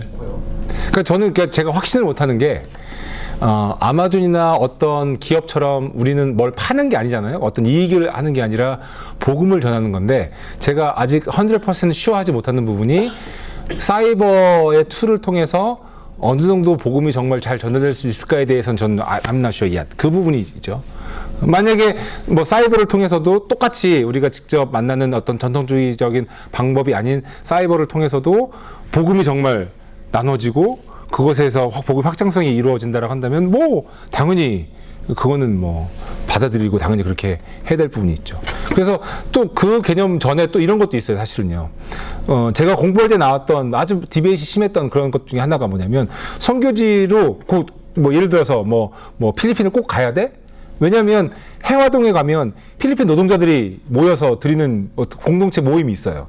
뭐 예를 들어서 LA가 토론토만 하더라도 이란 사람들이 전 세계에서 제일 많이 모이는 도시가 이란을 제외한 곳이 뭐 토론토라고 그러더라고요. 그러면 이란을 위한 선교, 뭐 아니면 남미 사람들을 위한 선교, 이것이 꼭 굳이 남미로 가지 않아도 여기서 할 수 있는 선교의 방법이 있고 또 한국도 지금 많이 지금 되어지고 있는 게 제가 아는 선교사님이 중국에서 굉장히 오래 선교하셨어요. 한 10년 넘게 15년 선교하신 선교사님인데 이분은 중국 선교에 특화되신 분이세요. 대학교를 다닐 때부터 중국어 공부를 막 일부러 그러니까 중국 굉장히 잘하세요. 그래서 중국 선교사가 돼서 중국에서 열심히 선교 활동했는데 여러분 아시다시피 중국에서 다 쫓겨났어요. 선교사님들이요. 그러면 이분이 뭘 하느냐? 정말 사역을 한국에서 잘하고 계세요. 왜냐면 한국에 중국 유학생들이 많이 있잖아요. 그들을 대상으로 또 사역을 하고 이게 왜 그들을 대상으로 사역하는 게 또 얼마나 효과가 있냐면 뭐 잘은 모르겠지만 중국 유학생들이 거기서 이제 예수 그리스도를 받아들이는 사람들이 중국으로 돌아가잖아요. 돌아가면 현지인 선교사가 다 되는 거예요, 삶 속에서요. 그러니까 이 선교의 방향은 사실은 뭐 옛날 전통적인 방법만 고집할 수 없죠. 정말 여러 가지 방법이 있죠. 다만 복음을 나누는 데 있어서 얼만큼 그것이 정말 잘 되느냐를 좀 놓고 볼 때 편의성이냐 아니면 효율성이냐. 그러면 사실 이제 그 선교는 편의성보다는 효율성이 중요하잖아요. 얼만큼 복음이 전달될지에 대한 효율성. 그렇게 놓고 볼 때 저는 아직 사이버라고 하는 것이 얼만큼 효율성이 있는지에 대해서는 I'm not sure. 근데 편의성은 분명히 있죠. 그리고 많은 사람들이 들어오기에 좋은 액세서빌리티도 충분히 좋은 있고요. 다만 우리 교회에서도 좀 어제 변 목사님하고 그런 얘기도 지나가면서 했는데 어떤 그 IT 사역 그러니까 우리가 하는 어떤 그런 선교 사역 중에서도 뭐 홈페이지를 이용한다든지 아니면 줌을 이용한다든지 아니면 유튜브 채널을 이용한다든지 하는 그런 IT 사업들도 사실은 새롭게 더 깊게 생각해 봐야 될 부분이 있고 그 사역들에 대해서 얘기를 나누게 된 이유가 사실은 많은 교회들이 좀 사이즈가 있는 교회들이 그러니까 우리 교회 정도 되는 교회들이 사실 한국에서는 그 IT 전문가를 교회에서 하이어를 해요. 근데 그 이유가 정말 IT 사역을 위한 길을 근데 그거를 전담 목사님이 다 할 수 없는 부분이 또 있기 때문에 그런 부분도 있고 그렇죠. 근데 저는 이렇게 봐요. 아직 우리가 시간이 좀 안 지나서 역사적인 평가를 내리기에는 좀 이르지만 아마 이런 역사적 평가가 내려질 것 같아요. 펜더빅을 어떻게 선교학적으로 역사적 평가를 내릴 거냐면 마치 이런 거죠. 제가 지난주에 말씀드렸던 것처럼 지난주에 말씀드렸나요? 기독교가 313년에 이제 국교화가 되면서 그렇죠? 여러분 아시죠? 세계사 배웠죠? 예, 로마에 누구죠? 콘스탄틴 아무튼 뭐 그런 거 있습니다. 예. AI 물어보세요. 요즘 세상에. 근데 교회가 313년에 공식 국교화가 되기 전에 교회는 뭐였죠? 무브먼트였었어요. 운동이었어요. 하나의 운동이었었어요. 예수운동, 복음운동. 그런데 국교화가 되면서 교회가 뭐가 돼요? 인스티튜션이 돼요. 그런데 이 국교화가 됐다라고 하는 것이 선교적 관점에서 볼 때 얼마나 중요한 관점인지 몰라요. 왜냐하면 이전에는 무브먼트였기 때문에 기독교인들이 어떻게 해요? 숨어 다녔었어야 했어요. 숨어 다니면서 박해도 있고 막 인정이 안 되니까 막 이렇게 그래서 피해 다니면서 이 사람들이 도망 다니면서 선교가 이루어졌어요. 그러니까 예루살렘에 박해가 오면서 사도 바울이 박해를 하면서 이제 사울이었죠 그때는요. 사울이 박해를 하면서 예루살렘에 모여있던 사도들이 뿔뿔이 흩어지면서 어떤 일이 일어나요? 도망가다 보니까 도망간 곳에서 복음이 또 심어지는 거예요. 그러니까 313년 이전에는 기독교 선교의 역사가 도망자로서의 선교가 이루어졌어요. 근데 313년이 딱 국교가 되면서 예수를 믿는 것이 이제 자유로워지고 국교가 됐으니까 이제 도망다닐 필요가 없죠. 그러니까 무브먼트가 아니라 인스티튜션, 제도가 됐죠. 제도가 된 교회가 어떤 선교적 방법을 사용했느냐? 이제 더 이상 도망다닐 필요가 없어요. 뭘 사용했죠? 모든 길은 뭘로 통한다고요? 로마로 통한다. 로마의 대로를 이용하기 시작하는 거예요. 로마의 대로를. 그래서 여러분 유럽을 가보시면 아직까지 로마 시대 때 닦아놨던 돌길들이 있는 데가 많잖아요. 돌길 주변에 옆에는 뭐가 있어요? 성당이 있어요. 성당이. 왜냐하면 교회가 기독교가 복음이 로마의 대길을 따라서 퍼지기 시작하는 거예요. 아니 편한 길이 있는데 왜 숲길로 도망을 다녀요? 갈 필요가 없잖아요. 그러니까 그게 뭐냐면 313년에 국교가 된 것이 선교적 관점으로 볼 때는 교회가 로마의 대로를 이용하게 된 시점이에요. 그러면서 복음이 더 빨리 도망자의 신세 때보다는 더 빨리 퍼지기 시작하는 거죠. 비슷한 게 저는 일어났다고 봐요. 팬데믹 때. 비슷한 게. 근데 이게 이제 줌이라고 하는 거이기도 하고요. 그리고 더 큰 게 뭐냐면 유튜브 채널. 저는 아직도 정말 이게 지금 생각하면 나 할 수 있을까라고 했던 게 2020년에 그 팬데믹 터지고 나서 몇 달 동안 예배를 못 드릴 때, 그 예배를 모여서 못 드릴 때 뭐 해야 될 거 아니에요. 그러니까 저는 사실 우리 김원호 목사님도 계시지만 저는 IT 기기를 다루거나 무슨 그게 정말 잘 못해요. 이렇게 빠른 편도 아니고 뭐 컴퓨터를 잘 다루는 편도 아니고. 그런데 어떻게 해요? 교회가 문을 이제 못 모이니까 이제 우리 프리 레코딩 서비스를 하자 해가지고 그때 가지고 있었던 조그만 셀폰으로 저희 아이 둘과 저와 뮤직 디렉터와 그 다음에 도와주는 사람 이렇게 토요일마다 모여서 이제 레코딩을 하는 거예요. 예배를요. 몇 명 모였어요. 저 혼자 설교하고 찬성하고 혼자 북치고 장구치고 다 하고 이제 뮤직 디렉터는 옆에 와서 피아노 치고 그 레코딩을 한 걸 갖고서 집에 와서 한 번도 해보지 않은 그 무비 뭐 메이커 뭐 아이무비 그거를 옆에 구글 켜놓고 어떻게 하나 인스트럭션 봐가면서 꼬박 8시간을 그거를 작업을 하고 그 다음에 유튜브 채널을 만들 줄도 몰라서 어떻게 유튜브 들어가서 아이디 만들고 거기에 프레젠밸리 UMC라고 치고 그것도 같은 이름이 있으면 안 되니까 프레젠밸리 UMC VA 이렇게 해서 채널 만들고 그걸로 해서 또 그거 업로드하는 거를 정말 좋은 줄 알았어요. 저는 그렇게 하는데 그 매주마다 그렇게 했어요. 그러다가 2020년 12월이 되면서 우리 교인 중에 한 분이 우리가 이렇게 더 이상은 아니고 라이브 스트리밍을 해보자 해서 정말 이 카메라를 교회에 설치하고 뒤에 이제 공사를 해서 이제 그 IT 그 조그만 부츠를 만들고 조그만 교회인들 만들고 라인을 다 해서 레노베이션 다 하고 정말 하나님의 은혜예요. 그 어려운 상황에서 돈도 없는 상황에서 교회가 이거를 아무튼 정말 하나님의 은혜로 다기에 돼서 지금 프레젠밸리도 유튜브 생 예배를 드려요. 상상도 못하던 일이었어요. 2019년에는요. 이게 팬데믹이라고 하는 어려움이 준 또 다른 선교의 길인 것 같아요. 그 평가가 분명히 더 자세하게 나오겠죠. 시간이 지나면서. 그거는 부정할 수 없죠. 그래서 장로님 말씀하신 것처럼 한 번도 가보지 않았던 길을 가고 있는 게 맞아요. 그리고 유튜브를 통해서 여러분 우리 교회 유튜브 예배 때 보면은 꼭 누군지 모르겠어요. 우리 교인 누군지 모르겠는데 경기도 남양주에서 들어오시는 분이 계세요. 남양주 맞죠? 네. 네. 항상 들어오세요. 항상. 전화 드려서 거기 주변에도 좋은 교회 많으신데 아니 근데 그게 나쁜 게 아니라 전 세계 어디나 다 연결될 수 있다라고 하는 거. 저도 저희 부모님 가끔 봬요. 저희 한국에 저 모교회가 예배를 드릴 때 토요일 날 저녁, 거긴 주일 아침. 그럼 저희 어머니 아버지가 예배 드리는 시간이 있으니까 딱 켜놓으면 교회가 크니까 잘 안 보이지만 저 두 점으로 보여요. 저 두 점으로 아버지 앉아 계신 곳에 이렇게. 예.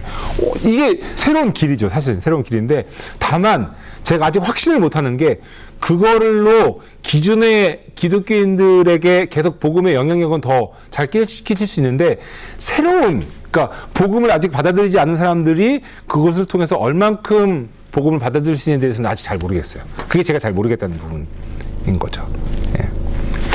그래서 제가 볼 때 제가 전통적인 방법을 선호한다라고 하는 말씀 드는 게 그래도 얼굴을 보고 같이 숨을 쉬고 같이 밥을 먹으면서 예수에 대한 이야기를 하는 게 그래도 지금은 뭔가 이렇게 눈에 보이니까 네, 그런 거지긴 하지만 뭐 앞으로 세대가 만약에 더 그렇게 된다면은 뭐 그렇게 되겠죠. 예. 저희 자식 세대만 해도요. 이제는 줌으로 만나고. 그렇죠. 옆에 있어도 텍스트로 얘기하잖아요. 맞아요. 뭐 먹을래? 우리하고 전혀 다르잖아요. 네.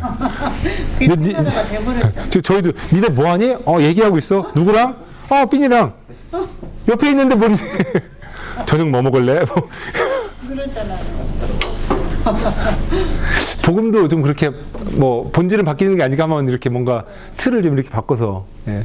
그러니까 선교적 교회도 이게 기존에 우리의 모임의 선교적 교회만이 아니라 IT 선교적 교회 뭐 유튜브 선교적 교회 뭐 그렇게 할 수 있겠죠.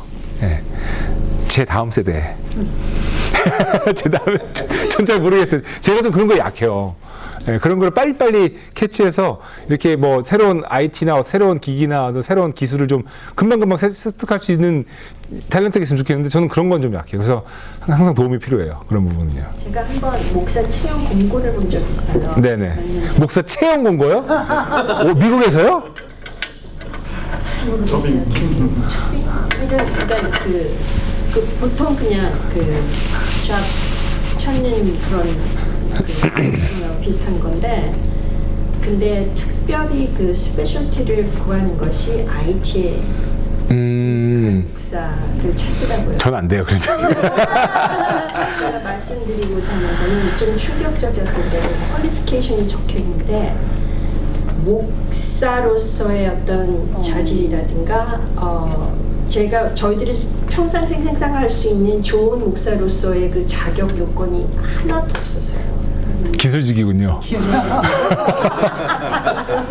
IT 사원을 뽑는 거하고 무슨 차이가 있나 싶은 생각이 들더라고요. 그래서 그때 제가 세월이 많이 변했구나라는 그러네요. 옛날에는 저 신학생 때는 그 신학생 전도사 공고에 그런 거 있었거든요. IT가 아니라 봉고 운전 가능. 운전 가능. 조그만 게.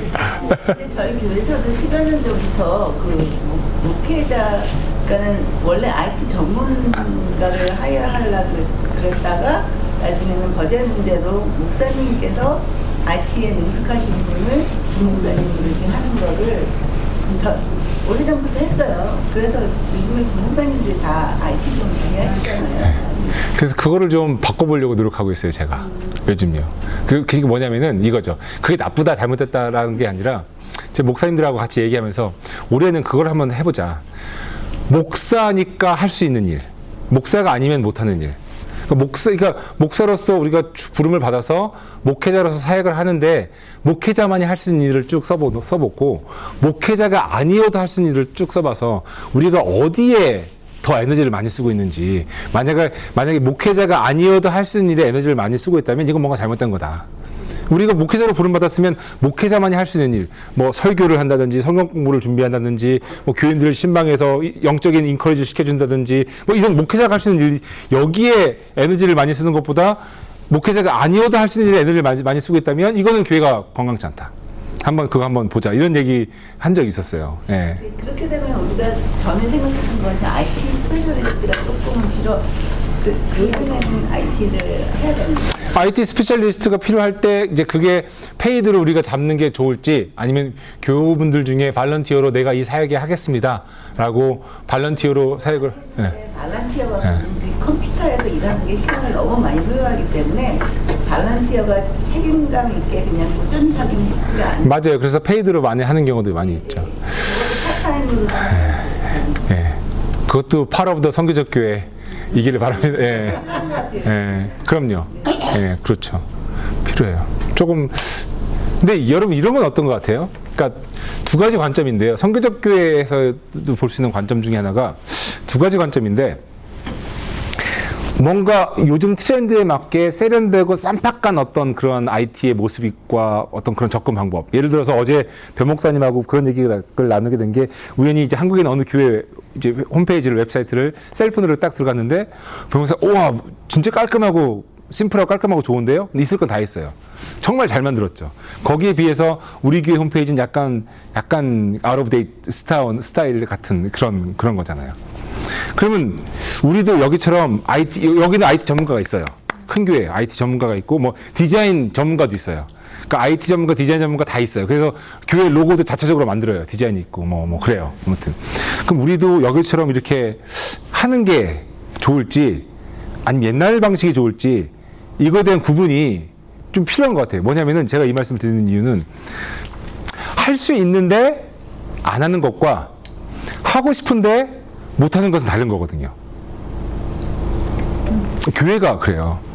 그러니까 예전에 우리 교회 지금 우리 교회 지금 안 나오시는데 나이가 많으신데 어느 장로님 그러시는데 제가 2013년에 맨 처음에 왔을 때 우리 교회 주보가 그냥 주보잖아요. 지금 주보랑 크게 다름없어요. 뭐 그때 주보 이렇게 있는데 그 장로님이 오셔서 주보를 들고 사무실 오셔가지고 우리 교회 주보가 언제부터 이랬냐고. 우리 교회 주보 이럴 필요 없다고. 왜 칼라 색깔을 넣어가지고 칼라 프린터를 해가면서 이렇게 화려하게 만드냐. 흑백으로 손으로 써서 하는 주보. 너무 아웃오브데이트잖아요. 그래서 예, 장로님 좋은 의견 감사합니다. 그런데 그 얘기를 듣고 나서 그분의 말씀이 일리가 있는 부분이 있어요. 일리가 있는 부분이 있어요. 제가 필리핀에 갔을 때, 그 선교 때가 말고요. 2011년이니까 10년에 2달 동안 필드 리서치를 필리핀에 갔을 때, 그때 라이브러리 리서치를 해야 되기 때문에 제가 필리핀에 있는 유수의 대학들을 다 다녔어요. 그래서 라이브러리에 가서 자료를 구하는 거예요. 그걸 위해서 미국 우리 학교에서 편지 써줘가지고 그 편지 다 들고서 했지. 그 라이브러리 학장 만나서 다 제가 가본 대학교들이 굉장히 많아요. 필리핀에 좋은 대학 정말 많습니다. 뭐 산토 토마스 대학, 뭐 또 라살 대학, 뭐 또 로열라 대학. 그 대신에 제일 좋은 대학이 필리핀에 제일 좋은 대학이 뭐예요? UP, 유니버시티 오브 필리핀. 정말 좋은 대학이에요. 유니버시티 필리핀은 뭐 거기는 정말 진짜 뭐 여기 미국의 하버드처럼 정말 가기 어려운. 그런데 특징들이 있어요. 라살이나 뭐 산토 토마스 대학이나 뭐 로열라 대학은 다 사립 대학들이에요. 그런데 좋은 대학이면 사립 대학들이에요. 그러면 거기에 누가 오겠어요? 공부 잘하는 부자 아이들이 와요. 도네이션들이 많죠. 그러니까 에어컨들도 빵빵하고 거기는 이 라이브러리 가면 추워요. 그리고 컴퓨터 시스템 다 돼 있고요. 정말 미국하고 똑같아요. 정말 잘 돼 있어요. 애들도 다 깔끔하고요. UP를 갔어요. 필리핀 최고의 대학이에요. 필리핀 대통령들 거의 다 UP 출신들이에요.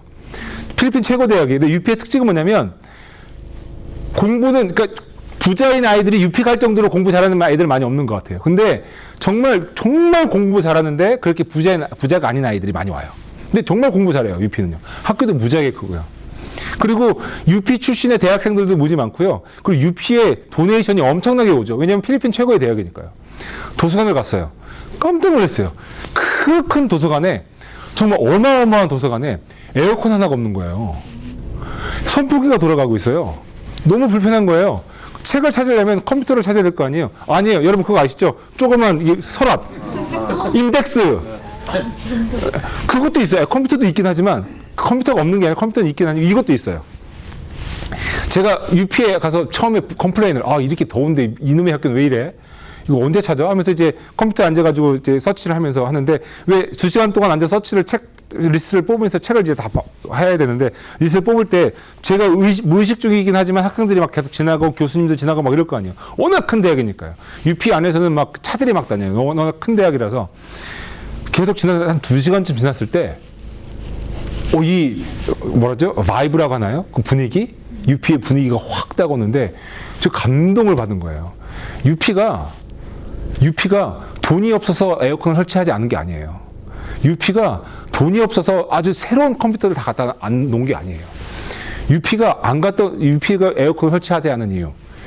필리핀 사람의 99.9%가 에어컨이 없어요. 필리핀 국민과 함께하고 있는 거예요, UP가요. 그 스피릿이 있는 거예요. UP에 얼마나 많은 도네이션이 오겠어요. UP가 얼마나 좋은 대학인데요. 거기 애들 이렇게 제 옆에 무식지에 다니는 애들 이렇게 무식지에 다니다 이렇게 쳐다보고 하면요.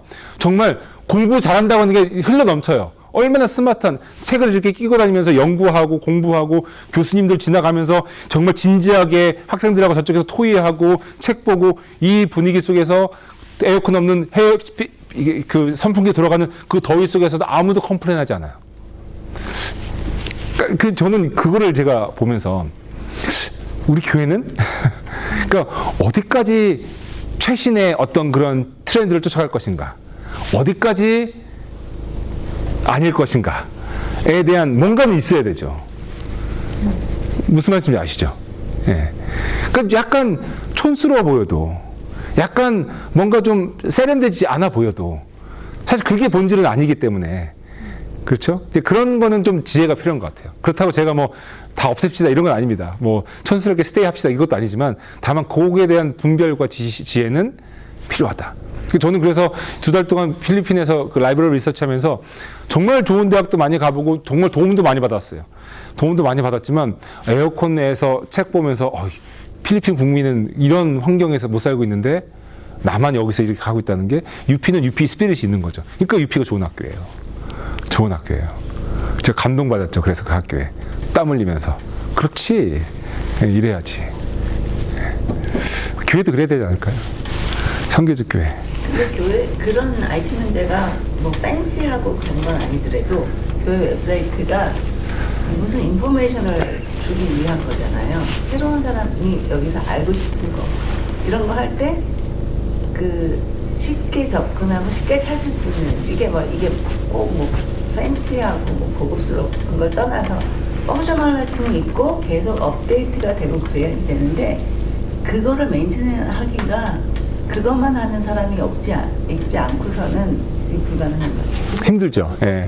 변 목사님이 고생 많이 하시죠. 그러니까요. 시간을 너무 많이 쓰게 되고, 그러니까 그게 파트타임, 그러니까 발란티어도 필요하고, 우리가 페이드 스텝도 필요한 것 같아요. 왜냐하면 그것도 선교를 위해서 굉장히 그러니까 줌으로 많은 게 되듯이, IT를 통해서 젊은 사람들이 진짜 저 같은 사람만 해도 스크린으로 뭐를 읽기가 불편해서 어떨 때는 프린터에서 읽는 게 편한 경우가 있는데, 젊은 사람도 안 하잖아요. 그냥 다. 그렇죠. 예, 다 아이패드로 보죠. 네네. 그러니까 그게. 저도 설교문 안 뽑잖아요. 아이패드로 하잖아요. 그러니까요. 점점 그렇게 되는데, 저도 이제 갈수록 이제 이거 하면 또 너무 페이지 많고 그러니까 그렇게 하게 되는데, 이거 젊은 사람들은 이거 너무 옛날 방식인가 이거? 아니 괄호넣기 해야지 집중을 잘하시더라고요. 옛날 방식으로 해야 집중을 잘해요. 저는 이게 좋아요. 저는 이게 좋아요. 비슷한. 내가 정말 올드구나. 아 그래요. 그 뒤는 여러분 각자 읽어보세요. 다 못할 것 같긴 한데, 다만 여기 한번 볼까요? 4페이지 4번 여기 한번 읽어보고 또 생각도 나누는 시간이 있으면 좋겠습니다. 비슷하게 연결되는 것 같은데, 선교적 교회의 모습.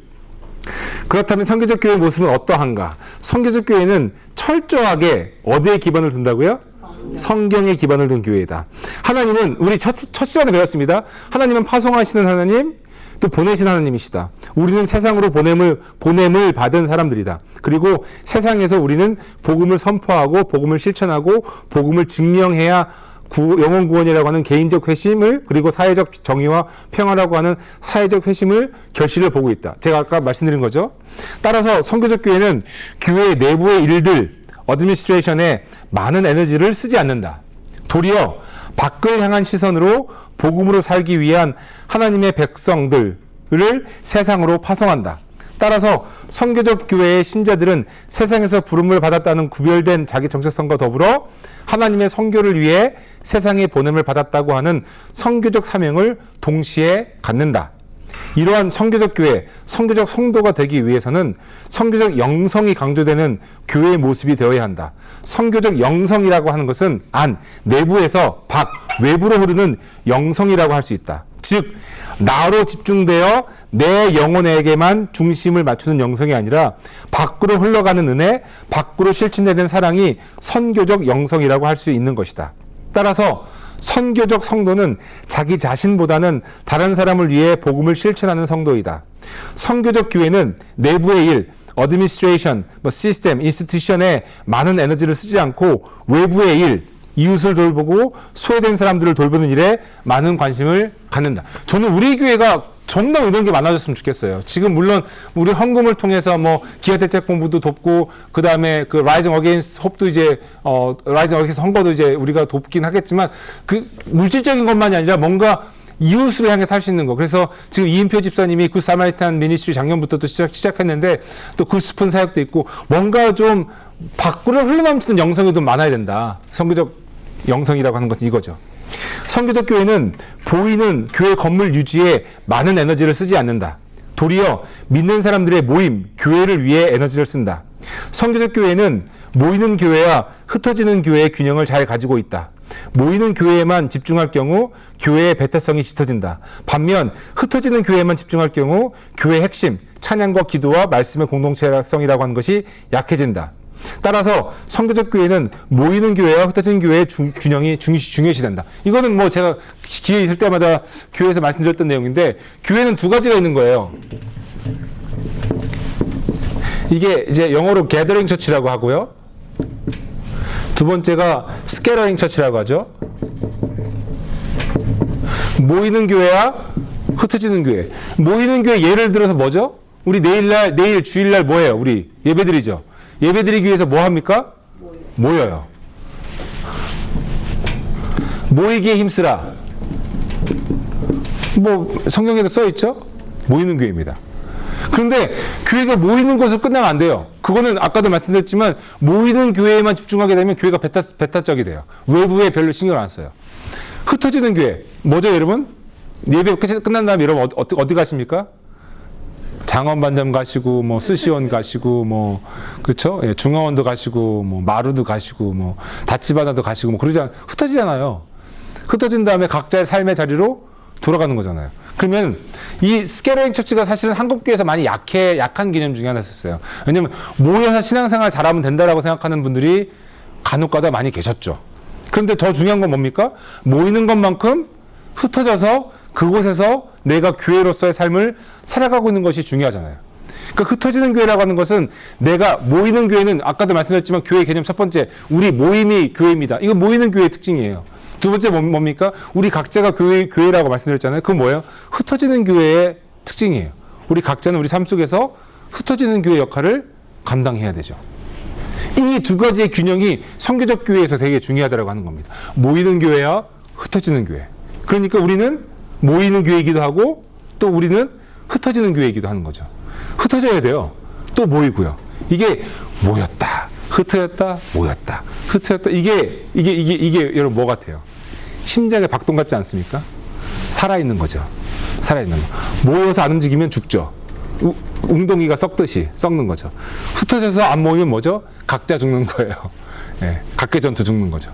모였다 흩어졌다. 심장의 박동이죠. 그게 교회 생명력이라고 하는 겁니다. 그 중요한 개념 중에 선교적 개념에서 중요한 개념 중에 하나입니다. 한 가지만 더 하고 이제 마칠게요. 그 뒤는 여러분 읽어보시고요. 그 선교적 교회라고 하는 개념에 있어서 레너드 스윗 교수라고 그 드루 신학교 교회 미래학자가 한 얘기가 있어요. 예전부터 나왔던 얘기. 이건 뭐 새로운 얘기가 아니에요. 교회 유형을 4가지로 나옵니다. 이분 교회 유형. 첫 번째, 미셔널 처치. 두 번째, 패스토럴 처치, 목회적 교회. 세 번째, 메인테이닝 처치, 현상 유지적 교회. 네 번째, 뮤지엄 처치, 박물관적 교회. 이렇게 나눠요. 그냥 4가지로 나눠버려요. 유럽 교회를 들면서 설명하죠. 유럽 교회는 뮤지엄 처치가 됐다. 뭐 이렇게 설명을 하죠. 선교적 교회와 이 나머지 1번과 2, 3, 4번을 나눌 수가 있는데요. 1번은 선교적 교회예요.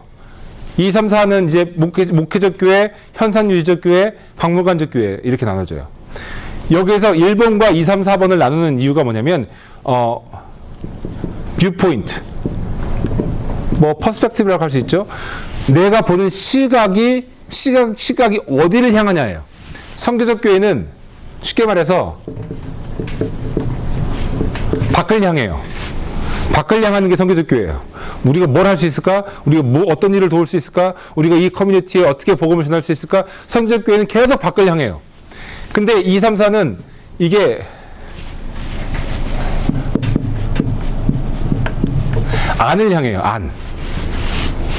목회적 교회부터 뭐 어떻게 되죠? 우리 교인은 지금 어떤 상태인가? 우리 교회 멤버들은 뭔가? 멤버 케어는 어떻게 해야 될까? 예산은 무엇일까? 우리 메인테넌스 어떻게 해야 될까? 이 건물에 이 에어컨은 고장났는데 어떻게 할까? 하면서 뭐예요? 시선이 안을 향해요. 그러니까 시선이 아웃워드냐 인워드냐를 가지고 성교적 교회냐 아니면 그 다음에 나머지 3개 교회를 나누는 거예요. 그러면 답은 나와 있죠. 우리는 시선을 어디로 향해야 됩니까? 밖을 향해야 되죠. 그럼 질문이 나와요. 그럼 안에는 어떻게 해요? 안에는 아무도 신경 안 쓰나요? 이런 질문이 당연히 나오죠. 예. 여기에 있어서 이 성교적 교회와 나머지 2, 3, 4의 영성의 차이가 나와요. 뭐 어떻게 영성의 차이를 얘기하냐면 안은 어떻게 합니까? 이거는 그냥 아주 간단합니다. 아주 간단합니다. 주일학교식입니다. 안은 성령께서 알아서 하실 거야. 이거예요. 하나님 알아서 하실 거야. 우리 보고 하나님이 잘 예산 짜라, 결산 잘해라 이거 안 하셨어. 하나님 알아서 하실 거야. 이게 되게 간단해요. 2, 3, 4, 그러니까 이게 뭐냐면 미셔널 처치, 이거 뭘 얘기하냐면 미셔널 처치가 되고 안 되고는 믿음의 결단이라는 거예요. 정말 믿음의 결단. 그런데 미셔널 처치를 경험해 본 사람들이 한결같이 하는 얘기가 있어요. 이 안은 정말 하나님이 알아신다. 하나님이 다 알아서 하신다. 예산이 부족합니다. 하나님이 채워주시고 뭐가 부족합니다. 하나님께서 알아서 해주시고 우리가 해야 될 일은 밖을 향해 복음을 전하는 것. 여러분 미셔널 처치가 된다는 건 믿음의 결단입니다. 근데 이게 force예요. 힘이에요. 힘. 어떤 힘이냐면 여기에 계속 스테이하고 있는 힘이 있으면 스테이해요. 밖을 향하는 힘. 그리고 안에는 성령께서 하신다. 믿음의 결단. 이게 계속 있으면 계속 여기 스테이를 해요. 그러다가 까딱 잘못해서 요 2번으로 내려오잖아요. 아, 그래도 우리 멤버들 먼저 신경 써야지. 그래도 우리가 먼저 점심이 좀 잘 먹어야지. 아, 우리가 먼저 해야지라고 해서 딱 패설 처치, 목회적 교회로 오게 되면 이 힘이 점점 간다는 거예요. 교회가 점점점 여기에 머무는 게 아니라 패설 처치는 반드시 메인테닝 처치가 되고 메인테닝 처치는 반드시 뮤지엄 처치가 된다. 이거예요. 그러니까 여기에 머물러야 된다는 얘기예요. 질문.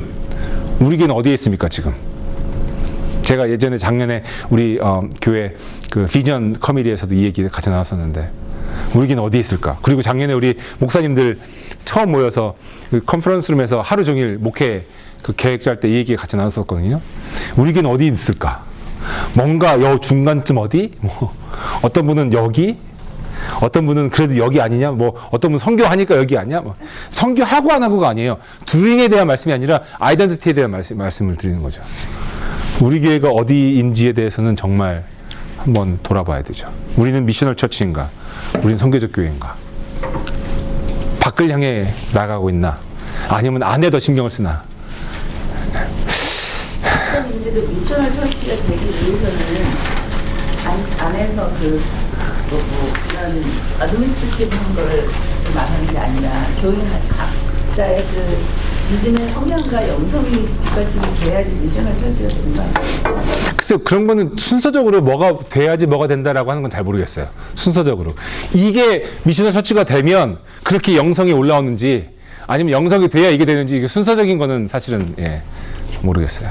근데 선교를 이야기할 때는 세 개의 이 축을 이야기하셨잖아요. 선교회라고 하는. 아, 그거 그렇죠. 똑같이 이제 그럼 교회도 세 개의 축이 필요한 거 아니에요? 어떤 축 필요하시죠? 아니 지금 그러니까 이것을 하나님께 모든 것을 맡김으로써 아, 여기요. 이쪽이요. 네. 네네.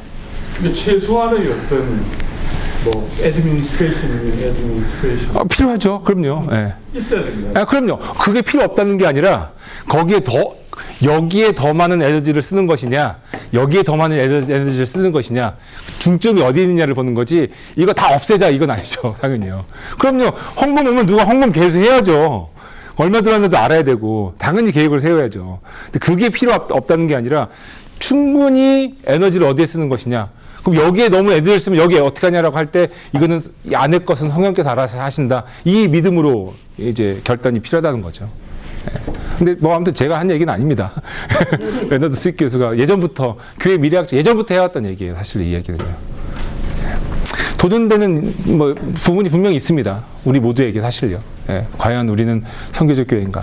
선교적 교회가 되기를 정말 간절히 바라고 기도하고 또 만약에 영성이 먼저 우선이라면 더 영성을 키우도록 우리가 더 노력을 하고 아니면 하다 보니 우리 영성이 커진다라고 한다면 정말 우리가 교회가 더 우리 정체성으로 선교적 교회의 정체성을 갖기를 예, 간절히 바랍니다. 예. 우리 석주 동안 수고하셨고요. 제가 원래 4주를 생각했다가 아, 너무 힘들 것 같아요.